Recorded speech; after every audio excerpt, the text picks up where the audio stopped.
Digital Audio Health by Simatrax.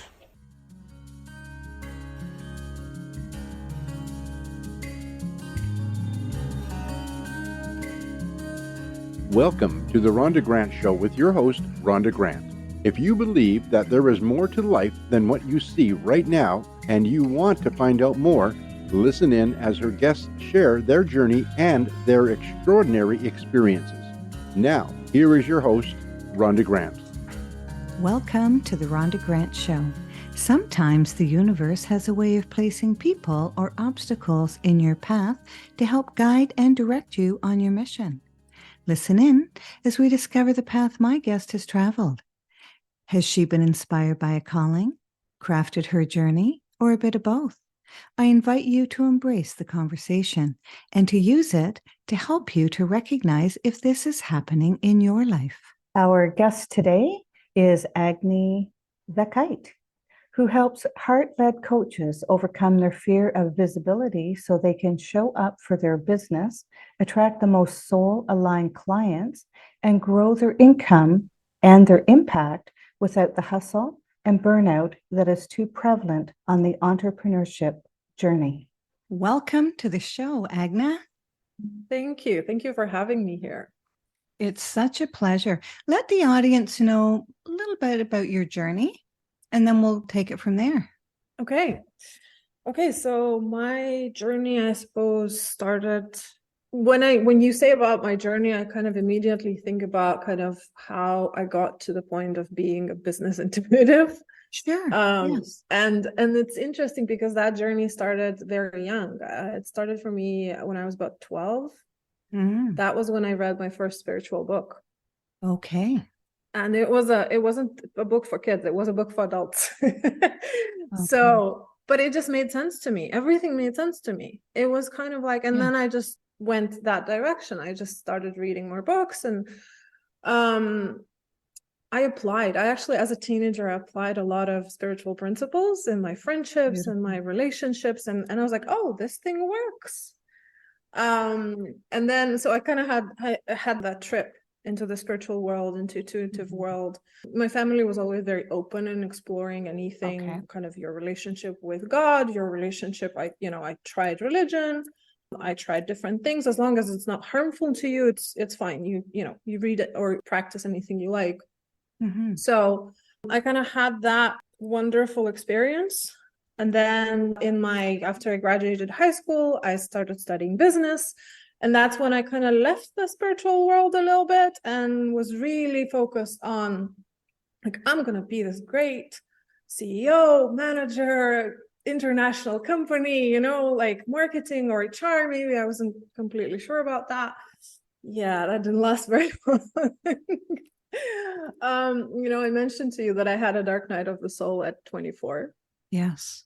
Which was greatly impacted by the fact that I had been working in corporate for a couple of years, and I felt horrible. I felt like my life didn't matter, that nothing I do in the corporate world will ever feel like, I make a difference. Because I realized how big are the international corporations. And to get to the point where you do make a difference, that's going to take decades of just taking someone's shit. Sorry for swearing, but well, that's how it felt. That's like, what it looks like. Yes. Yeah. And for a lot of people, that's how it looks like. And, it did for me very much so. So I was at a very deep loss about myself, about who I am, about what I'm supposed to do with my life. I was also going through kind of a difficult situation with my family and with my romantic relationship. It was everything was falling apart. Oh, okay. Literally all aspects of me were just coming apart. And I fell into a deep depression. And I didn't know I was depressed. So I thought something's wrong with me. Yes, sure. Because depression wasn't something that was talked about, almost 20 years ago, was 15 years ago. It wasn't something that people talked about that much. I didn't have anyone in my environment, in my kind of friend circle, or anyone who had gone through that, who could have like just kind of said, Agne, I think you're depressed. Mm-hmm. No. So I just kind of suffered in silence until I started having suicidal thoughts.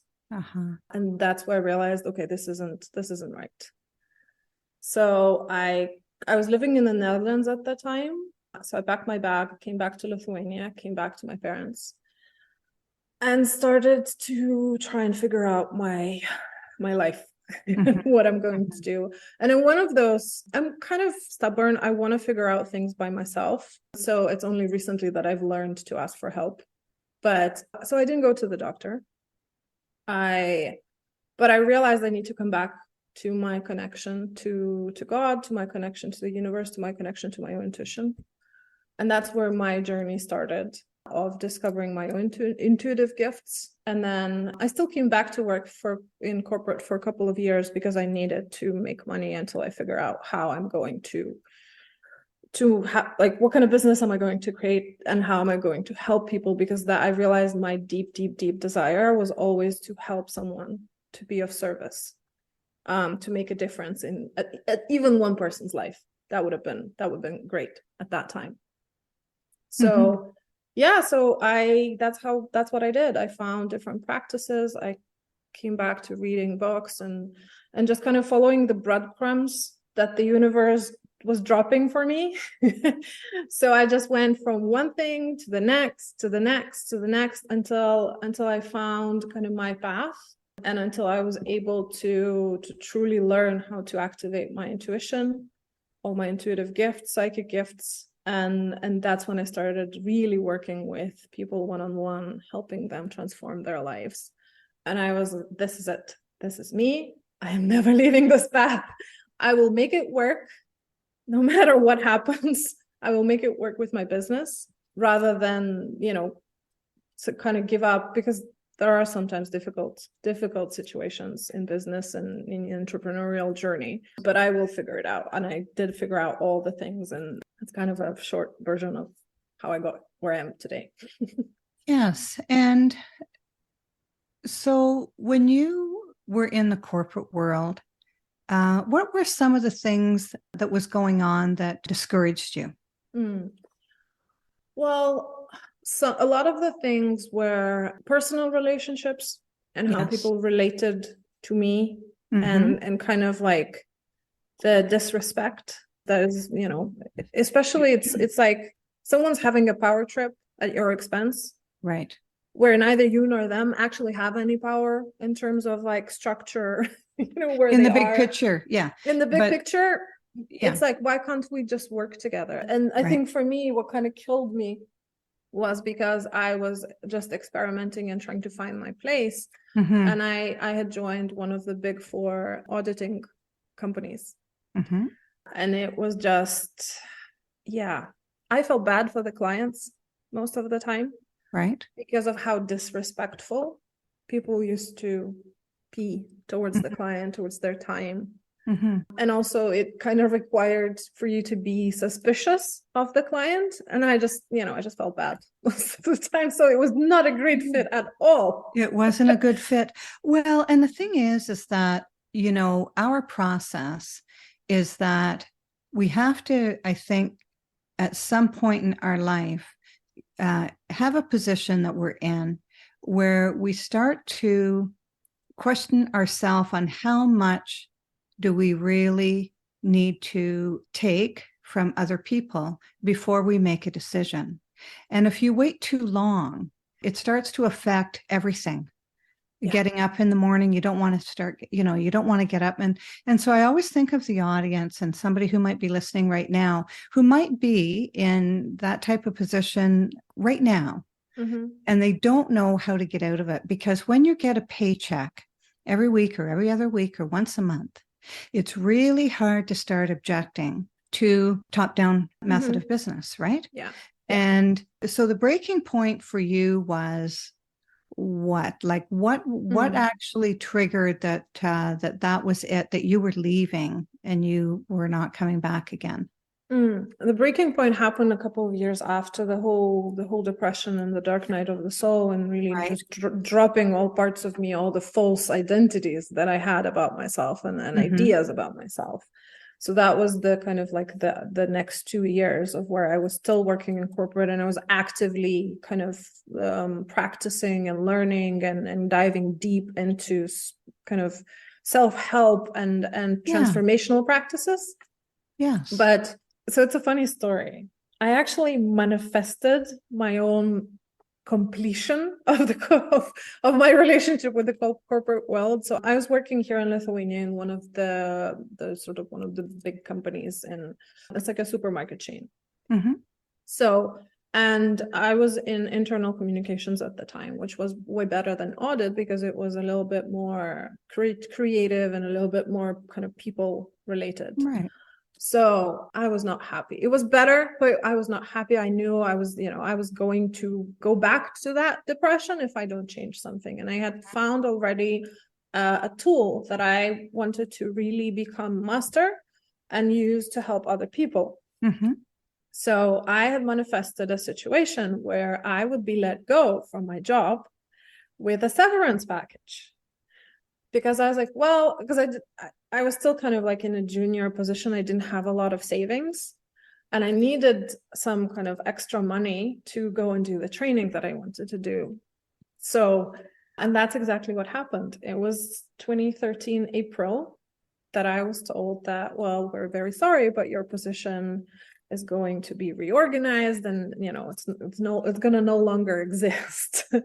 So I was tried like, not to jump up and down, and yes, it was hard. It was very hard. I was like, internally, I was going, yay! Yes, it worked. Finally. Yeah. So, and I knew this was it. This was my end. And actually, what was funny is that probably about like a month or two after I left my job and I was getting ready to go and do my training, but money was not coming in at the time. Mm-hmm. I was like, well, maybe I should, get another job for a little while, save some money. And I had applied to several positions that were exactly my job description. Everything I did, like I could have copy pasted myself into that position. They didn't even call me. Oh. And I was like, okay, got it. The universe was saying, no, this door is closed. Don't even try. Yes. And some people don't realize, I mean, you made that connection really quickly, but there's people who it's only in their reflection that they realize that they did miss the connection. Yeah.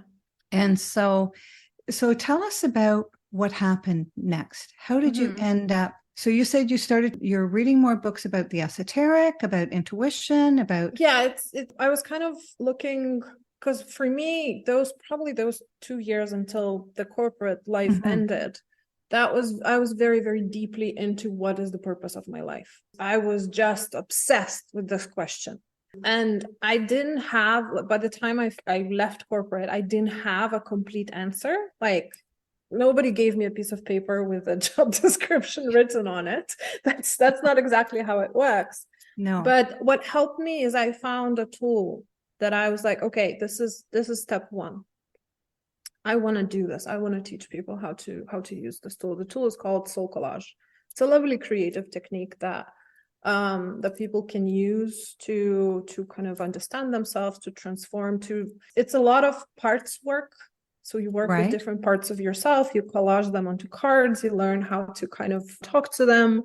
Yeah, it's fun, it's creative. So I did that for about probably 4 years, because it was super helpful to me. But the thing is, again, it's kind of like the universe always knows, and your soul always knows the path. Yes. So even though I was fan number one, I was telling everyone about this. Yes. I wasn't getting a lot of traction with that.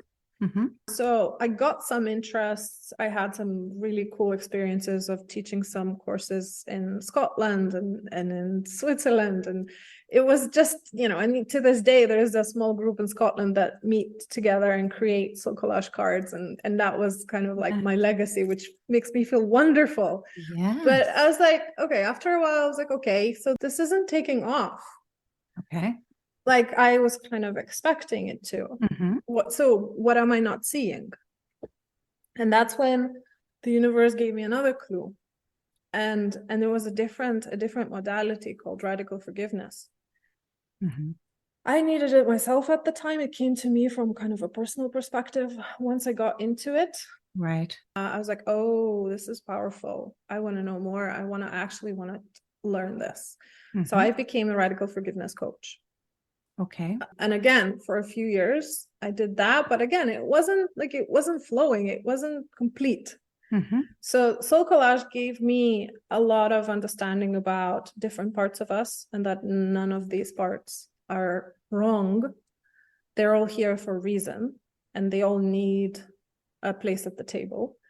The radical forgiveness gave me an understanding of feelings and emotions, Mm-hmm. and how they play and kind of what to do with them. Because my emotions were so locked at the time. Well, they would be, yes. Yeah, they were very, very locked. So, I mean, I remember one of the times where I came back from the training for coaching, and I had so much rage in me. And I was messaging to my group. Mm-hmm. I was like, guys, what do? I don't know what to do with this rage. I've never felt this before. Yes. So, they were incredibly helpful and gave me a whole lot of tools how to just start getting it out of me. Mm-hmm. That's before even understanding why it's here and what it's for and all Mm-hmm. of that. Mm-hmm. So that was kind of next step. And then the step that truly gave me my connection to Creator, to the universe, to Source, God, whatever people call. I call God the Creator. Right. And also to my soul and to my intuitive gifts, Mm-hmm. was when I found a technique called theta healing. And I have been Can you repeat that? Theta healing. Yeah, theta healing.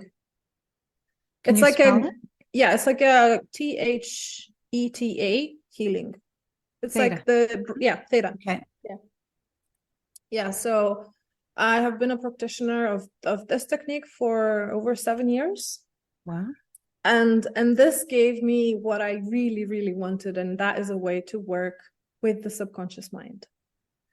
And really help myself, and then everyone else with all those pesky subconscious beliefs that are always in the way of achieving your dreams and creating things you want and having good relationships and all of that. So I will always be grateful for all of those techniques.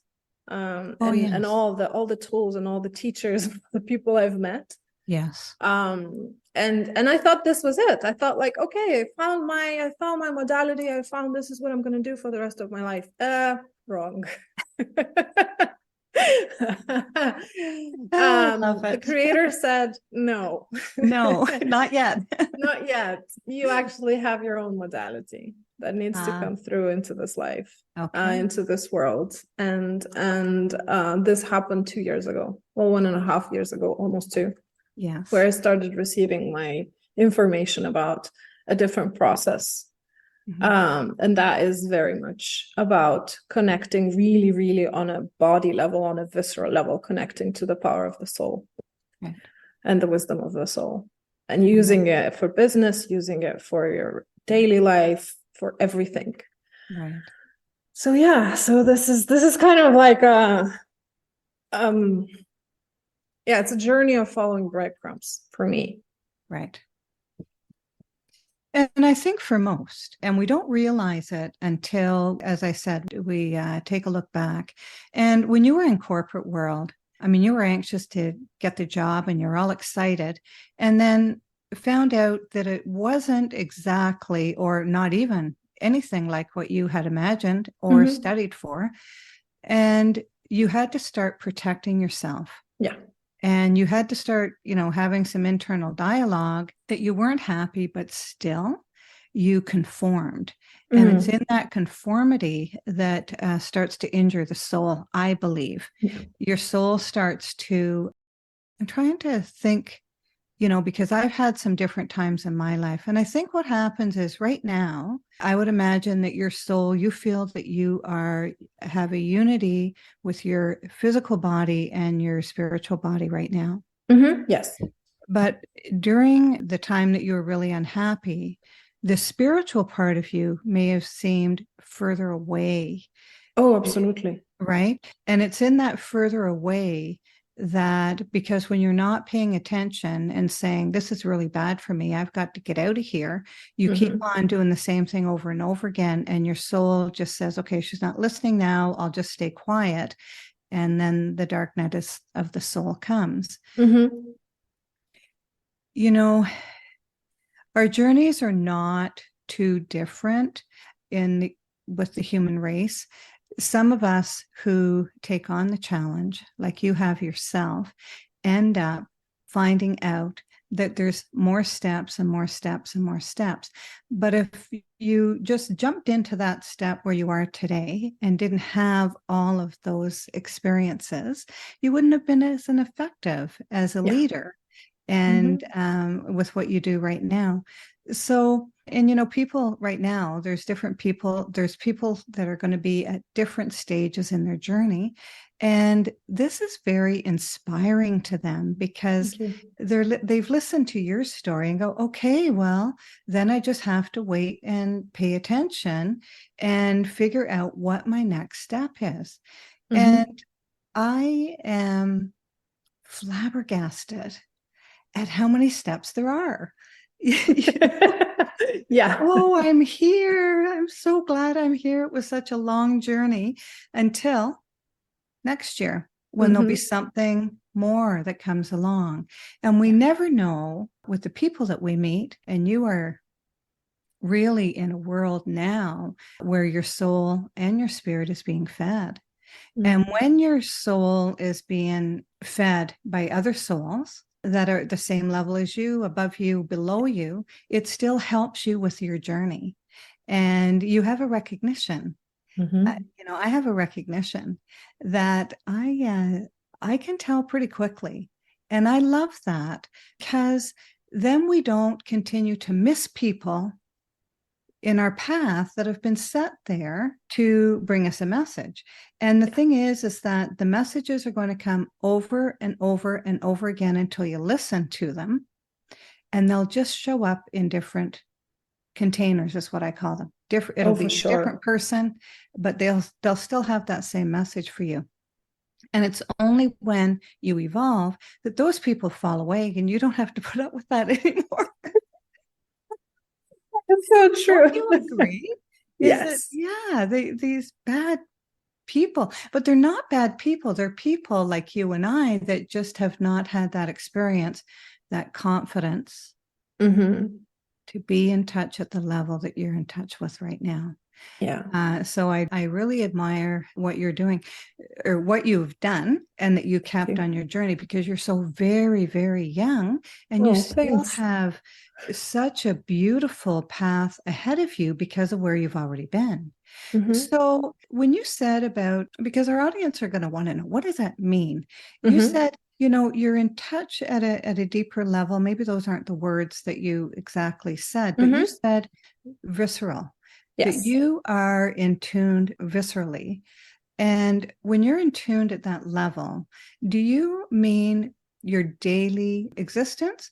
Or is it when you're in the company of other people that you just have that feeling come over you and you land in your heart instead of your brain and you're able to teach from there and speak from there? Can you just give us an idea of where you are with that? So it means different things for different people. Yes. To be honest, that's when I use my soul empowered technique with people, it has such a wide range of effects. But I can share what it does for me. So actually what's interesting, and this is something that I have been told by the creator when I received information about my process, is that for women, the first point and the first point of connection to the soul, it can basically be any part of our body. But actually, the one we really need is the sacral chakra. Yes. It's the chakra that carries sexuality and sensuality and our ability to create children and everything else. Because from there, if we kind of connect the energy of our human life force and also the soul energy, when they connect in the sacral chakra, what happens is we get the power to bring things into life, to bring projects into life, to bring children into life, to bring our dreams into life. Oh, it's yes. kind of like it's a place where it's most connected to our kind of like human existence. This is where the soul energy can reach our human existence. Yes. The kind of like the closest to the physical energy, Yes, that we have. So this is for me what it feels like to be connected to my soul energy. Is first of all dropping into my sacral chakra.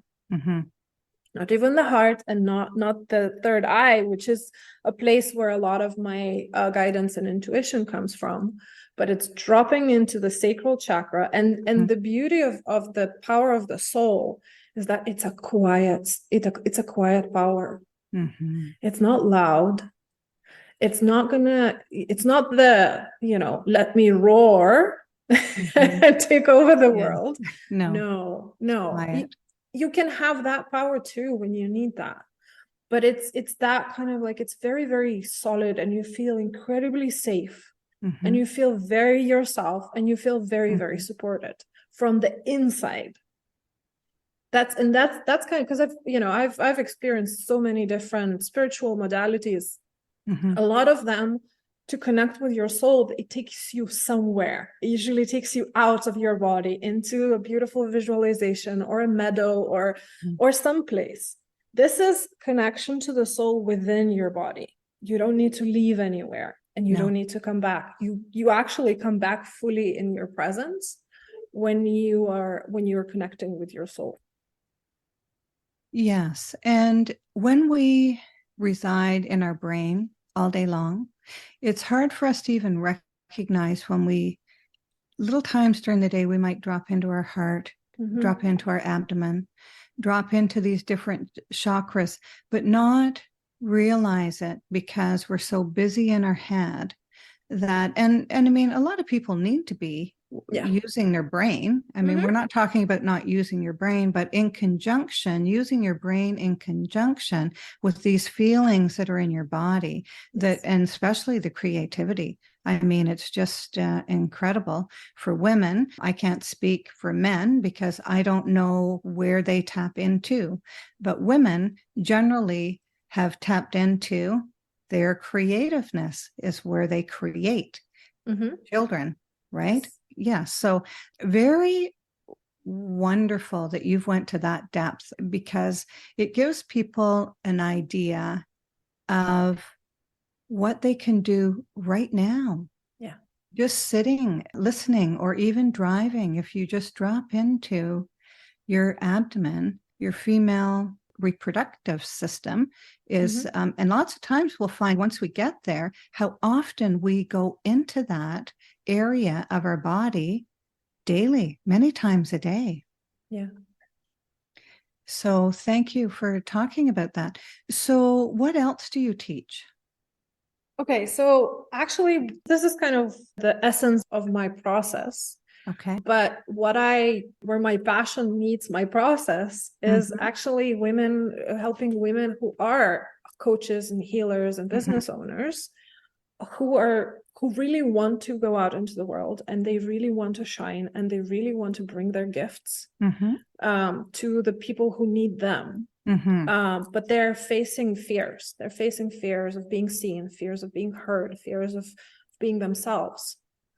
Especially on social media, in video, in public speaking, all of those things. And it's a skill that you need to learn. There's a way of how to do this, but before we get to that level, for a lot of people, there is work to be done on the inside.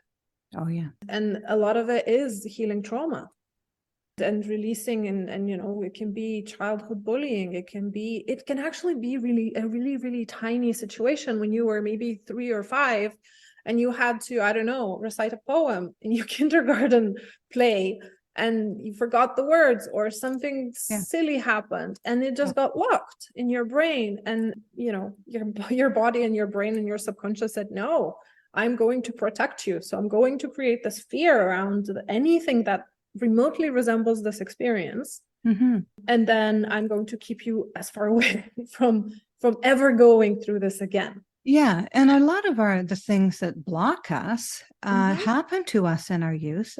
And, you had 5-year-olds and 8-year-olds and 12-year-olds making decisions about their whole existence based on a bad experience or a few bad experiences. And so a couple of decades ago, there was a lot of talk about embracing your inner child and going back there and parenting and loving that 5-year-old, that 6-year-old, to sort of unblock all of these obstacles that we felt that we had to overcome. And some people never did overcome them and they remain blocked. So I'm really glad that you're doing that work. And a lot of people, I didn't understand it.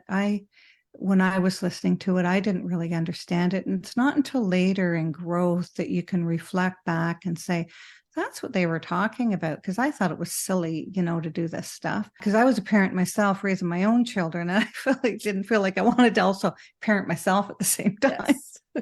Yes. And so these are the things that people need to be at a certain level in their life sometimes before they're able to do this work, because it is tough work and we're afraid of the work.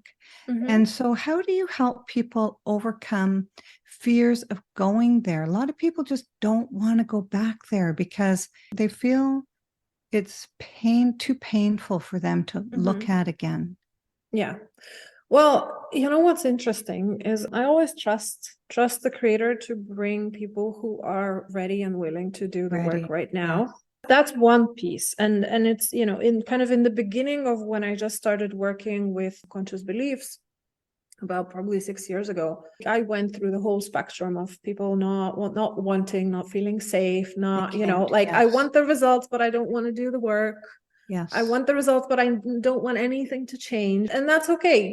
This was my journey as a coach, as a healer, to recognize okay, as much as I see the potential in you and I see the help I can provide for you and the transformation that's available, if you don't see it, there's nothing I can do. No. Except send love and accept you and love you and, trust that the universe is going to send you someone who will help you when you're ready for it, if you are at some point.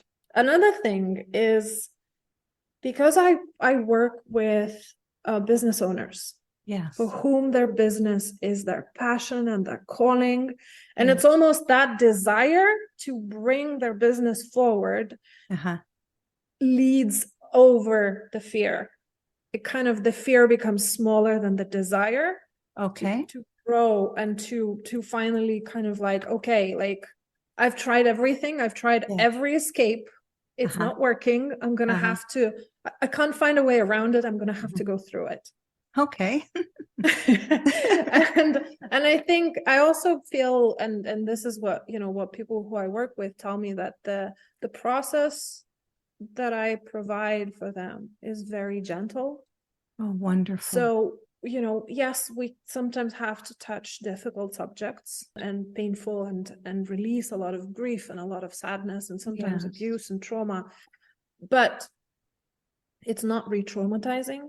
It's not harsh. The thing is, the process of the soul has so much love. So all of this happens kind of in the cocoon of love. Yeah. And then it feels safe. It feels safe for people to release and let go and kind of just accept that, yes, it's okay. And, we do a little bit of that, of the inner child work and bring in the child out of that darkness and whatever painful experience they have been stuck in, into the present and into the heart of the grown-up person who I'm working, who I have in front of me. Yeah. So, yeah. It sounds like you're very skilled at what you do and very sensitive to where your client is, and then meeting your client where they need the help in order for you to help them be successful, because you're already successful, right? Yeah. So, yeah, you're listening to the Rhonda Grant Show right now, whose podcast has been treated with digital audio health by my sponsor, Cymatrax. And today we are speaking with Agne Veckyte. Can you let the audience know how they may reach out to you? Do you have a website? I'm creating a website right now, but the easiest place to find me is actually on Instagram. And my Instagram handle is agne.veckyte, which is my name dot last name. And yeah. And would you like to spell all of that? Yeah, it's Agne.Veckyte. Perfect. Wonderful. Do you feel that you've been called to your journey, crafted it, or a bit of both? I would say I was definitely called to step on the path. To step on the path. Yes. Because you were off the path? Yes, I was definitely off the path. Okay. I was off. Yeah, no, I was off the path too. We don't realize until we get back on. Yeah, exactly. That nobody gave us a handbook. Like, this is the handbook to your life. This is what you do to avoid pain and suffering. Where is the handbook? Depression and illness. Yes, would be great if somebody handed that book. But I mean, there are different tools that can help. But also, it's like when you are 20 or 20 something, even if somebody handed you the book, you would just put it on the shelf and tell them, I know better. I know everything right now. I don't need anybody's help. Yeah, exactly. And it's like, well, fine. That's the human. I think that's the human experience. Well, it's a human experience, and it's wonderful because we've all been there. Yes. Yeah, I don't need your advice. Thank you very much. Thank you very much. Yeah, that's one thing I had to actually learn as a healer, as an intuitive, because sometimes I just sort of randomly receive information about the person. Beautiful. As I'm talking to them, and I'm like, I've learned that if information comes through me, it's probably here to be shared, but I cannot share without permission. So I learned to ask, I'm getting some insights. Would you like to hear them? And some people say yes, some people say no. And, that's fine. It's up to them, free will. Yes. Yeah. And what extraordinary discovery have you found in your life? Oh, there have been so many, to be honest. Why don't we start with one? And then, and we probably have time to hear two or three. So let's do it. Okay. So I'm going to share an extraordinary discovery in the form of a story. I was in a event course seminar where we were learning a process how to kind of receive a sound energetically and then use that sound by kind of gently releasing pain, your struggles, your everything that you have locked inside. It's a beautiful process. It was a 2-day event, and the teachers, they're two brothers, and they bring instruments and they they make silly sounds, and you feel incredibly comfortable just being in the space. And you learn the process, and it's part of the theta healing world kind of courses that are available. So one of the kind of meditations that we go into, and then you channel the sound, and then you let the sound go, and I'm going through this, and I feel great, and things are releasing. And then one of them says, the music is also created by the creator. It's also love, and it was created for everyone, you included. And it just I don't know, it burst something in me.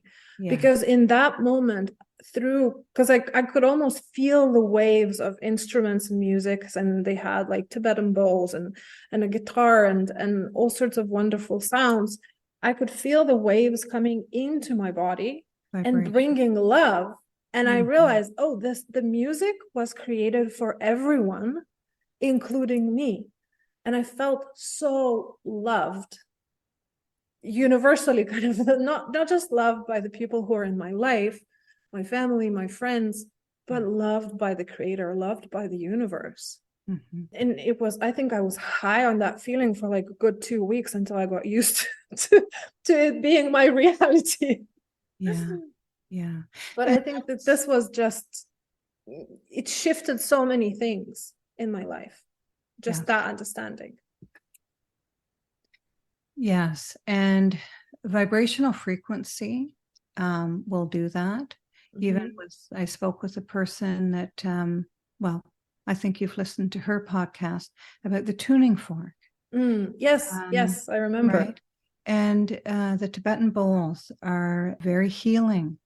And people don't realize that the sound that they're making is based on vibration. And I was in a class, and there was all women. And the man at the end of the class, he played his Tibetan bowl. And it went on for a long time.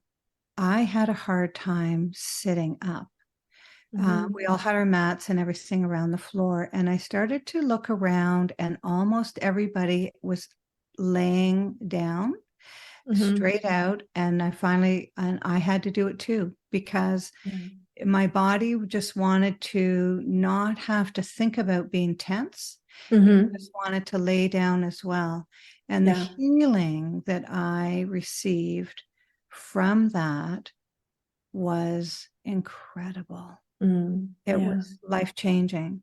And so I truly know what you mean, because music, and I mean, that's why music's played all the time, everywhere you go. It changes. It can change your mood, but also it is vibration. And so thank you very much for sharing that. That is so significant to share something like that. It's deep. It's my pleasure. It's deep and personal, and I'm really glad that you felt safe enough to share that on my podcast. I honor you for that.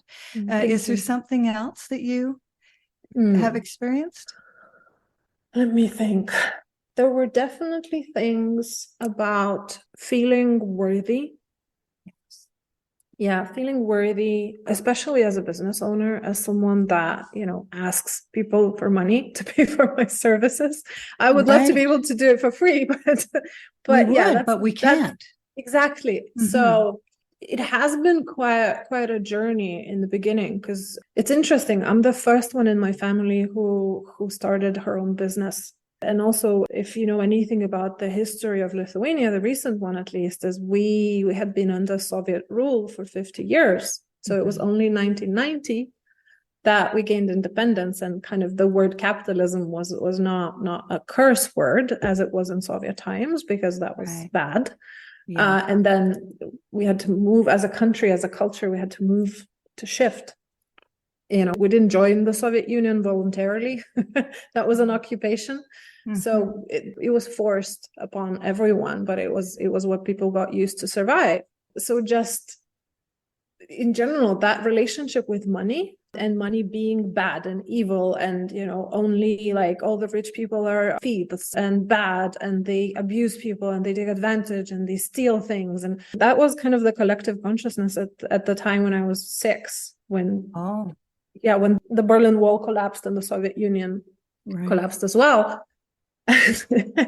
So going through the journey and healing my relationship with money, and until I got to the point where I fully realized that money is, first of all, it's just energy, but it's not random energy. There's no such thing as just random energy.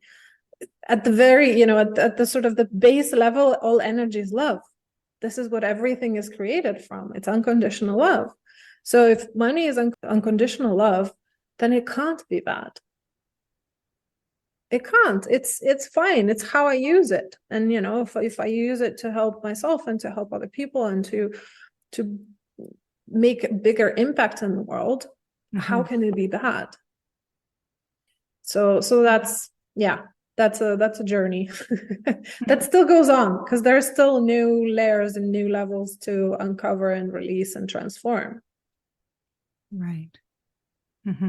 Well, and also the Bible says money is the root of all evil. And I mean, people grow up hearing this. Money doesn't grow on trees. There's all this thing, these connotations around money, which makes us think that money is the root of all evil. Yes. But why is it? I mean, Mhm. we can do so many rich and great things in the world with money. And so it takes a long time to reframe Mhm. because it's not only reframing yourself. I mean, it's a whole society Yeah. that feels the same way. Mhm. Yeah, and especially kind of like in the healers circle, Yes. you know, because they often go into business not because they want to start a business and make money, but because they want to help people. And they also want to, you know, they want to be able to support themselves by doing what they absolutely love and what they're called to do. But then there is the whole, I call it the standard healer package kind of belief set, a set of beliefs that is a standard healer package. I want to Yes. save everyone. It's my job to save the world. It's my responsibility. I'm cannot receive any money for the healing that I do because then I'll be a bad person. It's almost like everyone who is heart-led has a set of these beliefs in some form.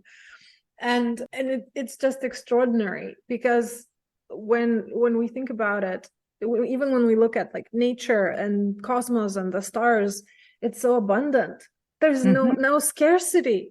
No, In there's the no universe. scarcity. No. God is not poor. I remember one of my teachers saying that, and I just started laughing out loud. God is not poor. So why do we keep believing that we have to be poor in order to be close to God? We don't. No. It's made up by the rich people, I think. Yeah, I don't know. It's probably made up by. It was useful at some point. I'm sure. Useful. It Probably. was useful at some point. Yes. For humanity to grow and to learn some virtues and to develop something, but yes. I doubt it's useful now in any way. Yes, that's right. But sometimes we keep a hold of those things. It takes a long time to abandon them. Is there anything that I haven't asked you that you'd like to share before we wrap up the show? No, I think we've had a great conversation. We've had a great conversation. Yeah. We certainly have. And I've really appreciated, well, first of all, meeting you. And second of all, spending this time with you because, you know, you have a grit in you and your soul is, you're rewarding your soul continually by paying attention because there's a lot of people that don't pay attention. And I didn't pay attention for quite some time until I had to. And that's what happens with this journey. If you take a look around your life and see that things aren't working out the way you'd like them to, then maybe you need to do some, what do they call it? Soul searching.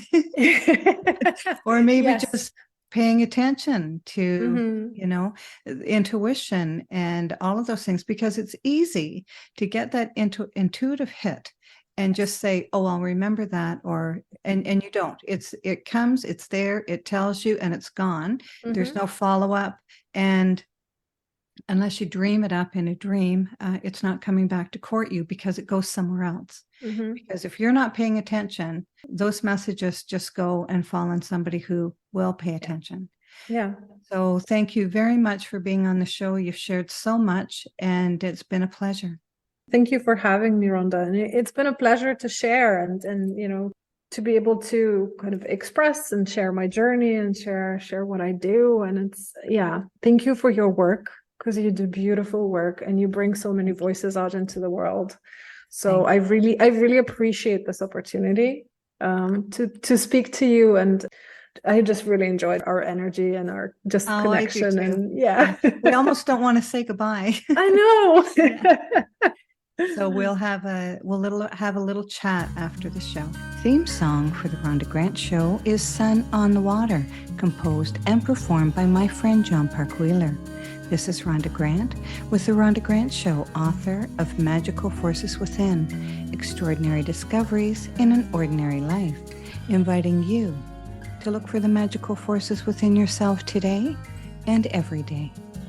Thanks for tuning in to the Rhonda Grant Show with your host, Rhonda Grant. If you would like to find out more information about Rhonda and her upcoming guests and the work that she does, go to her website, rhondagrantauthor.com. That's rhondagrantauthor.com. Digital Audio Health by Simatrax.